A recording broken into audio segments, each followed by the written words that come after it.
Okay guys, naluto na po yung inihaw na isda, sinugba na isda. Siyempre, hindi mawawala yung ginamos natin.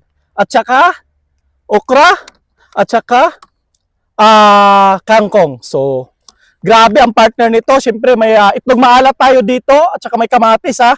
So, kailangan natin tong lagyan ng limon. Napakasarap nito. Grabe. O, dali na, kakain na tayo. Ayun na, saan ba kayo sa Saudi? Dali na, kakain na tayo. Ayun na. Grabe to, oh. Pakasarap. Pakasarap. Ukra. Pakasarap. Itlog maalat.